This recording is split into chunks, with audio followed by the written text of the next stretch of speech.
Chez nous, dans notre hôtel, on ne s'est pas contenté de s'installer dans la plus haute tour du monde. On a été conçu pour lui donner un sens. Pas une simple chaîne, pas une franchise de plus dans une ville saturée de palaces. Notre Armani Hotel Dubaï était totalement différent.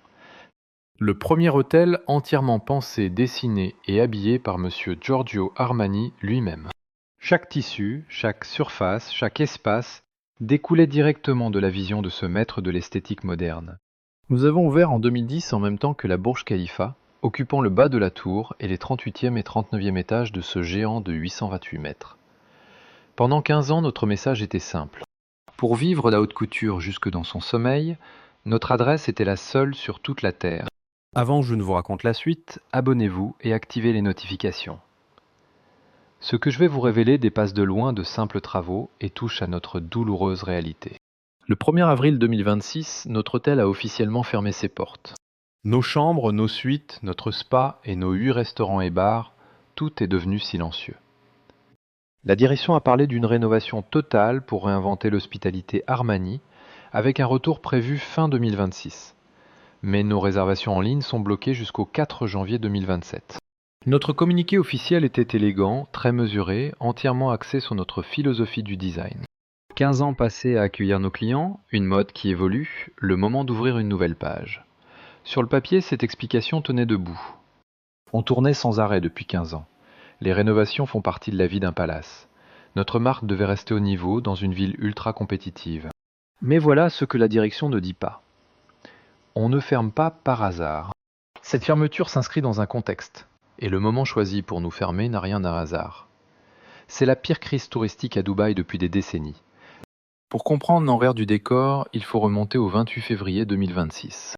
Ce jour-là, les tensions régionales dans le Golfe ont explosé, ébranlant tout le modèle touristique sur lequel on repose.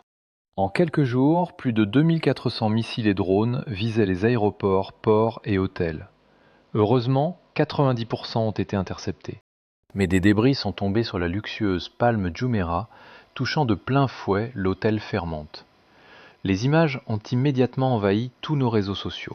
Pour notre secteur touristique, les conséquences ont été immédiates et brutales. L'aéroport de Dubaï, qui accueillait 95 millions de voyageurs, a annulé des milliers de vols. Des dizaines de milliers de touristes se sont retrouvés bloqués chez nous avant d'être évacués. Emirates a dû réduire drastiquement ses vols et le taux d'occupation de nos hôtels habituellement au plus haut s'est effondré entre 15 et 20% de sa moyenne normale. Une chute brutale confirmée chez nous par Mamoun Hamid, le directeur de Ouigo. Regardez bien les dates. Notre hôtel a annoncé sa fermeture en pleine tempête. Réservation coupée le 31 mars, porte close le lendemain. On disparaissait du marché au moment précis où le luxe dubaïote connaissait le pire effondrement de son histoire. Et c'est là que notre histoire dépasse les simples travaux pour révéler un secret bien plus inavouable. Car notre pause n'est pas un cas isolé. Elle révèle la faille structurelle cachée sous le vernis du luxe à Dubaï. Pendant des années, on ne vendait pas que des chambres. On vendait une bulle étanche. La promesse de vivre ici coupée de toute la fureur du monde. C'était ça notre vrai produit. Offrir le sentiment d'être intouchable. Mais dès que cette illusion se fissure, tout notre modèle s'effondre. Quand on vend de la certitude, l'incertitude est mortelle. Pensez à ce qu'on vivait dans nos restaurants et nos cuisines pendant ces semaines de crise. Une collègue, Natacha Sideris, à la tête de 1000 salariés, a vu les revenus de ses restaurants chuter de moitié et jusqu'à 80% dans nos zones touristiques. Elle a d'ailleurs dû baisser tous les salaires de 30%, le sien compris, pour nous éviter des licenciements massifs. Un autre directeur m'a confié que la fréquentation était tombée à 15%, le forçant à mettre nos collègues en congé sans solde. Un haut responsable de notre secteur m'a confirmé que dans certains palaces, l'occupation était descendue sous la barre des 10%.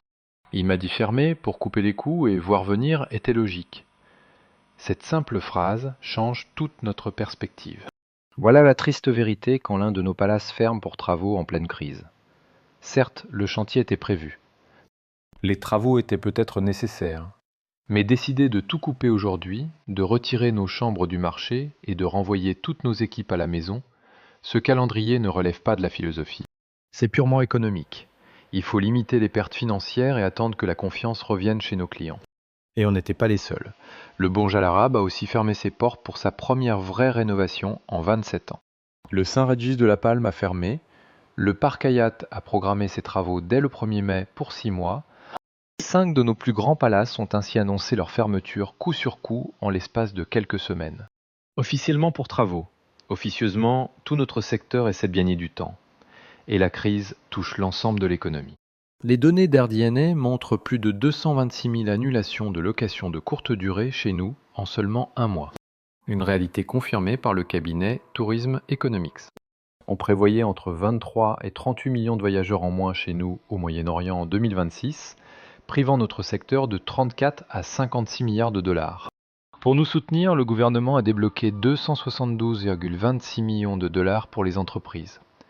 Nos hôtels ont pu reporter leurs taxes et frais de séjour. Le genre d'aide qu'on ne voit jamais en temps normal. Laissez-moi vous raconter ce que devenait notre hôtel Armani au milieu de ce chaos. On n'était pas un simple hôtel d'affaires qui remplit ses chambres avec des réservations corporatives annulables. Notre établissement visait l'ultra-luxe, accueillant des multimillionnaires, des architectes renommés, des directeurs artistiques et des patrons de la mode.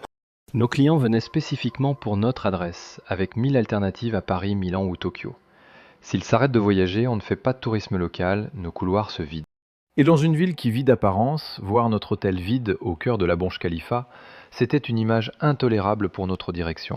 Fermer pour travaux n'était pas technique. Chez nous, c'était vital pour protéger l'image de notre marque.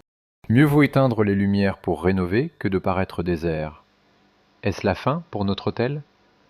Non, il faut être réaliste. Notre établissement reste l'un des concepts de luxe les plus artistiques au monde. Notre force de frappe reste mondiale. On sait que Dubaï a déjà surmonté des crises financières et des pandémies. Et la demande pour notre secteur de l'ultra-luxe finit toujours par renaître. Elle fait une pause, évolue, puis revient. Mais pour nous rouvrir avec de nouveaux meubles ne suffira pas à nous sauver. Il faut réécrire notre histoire. Quand nos palaces décident de fermer pendant la haute saison, le message envoyé au monde résonne bien plus longtemps que les travaux. Ça reste gravé en ligne. Ça hante les conversations pendant des mois. Nos clients comparent désormais Dubaï à des destinations plus sûres. Et cela nous amène à la vraie question. Pas de savoir si nous rouvrirons fin 2026, nous le ferons. La question est de savoir si le Dubaï dans lequel nous allons renaître sera toujours cette ville d'excès que nous servions. Quand un symbole comme le nôtre s'éteint au moment de briller, il ne retrouve jamais tout à fait le même éclat. Alors dites-moi en tant que client potentiel de notre hôtel ou des autres palaces de Dubaï, est-ce que cela change votre perception de nous ? Ou pensez-vous que cette crise va s'effacer comme les autres ?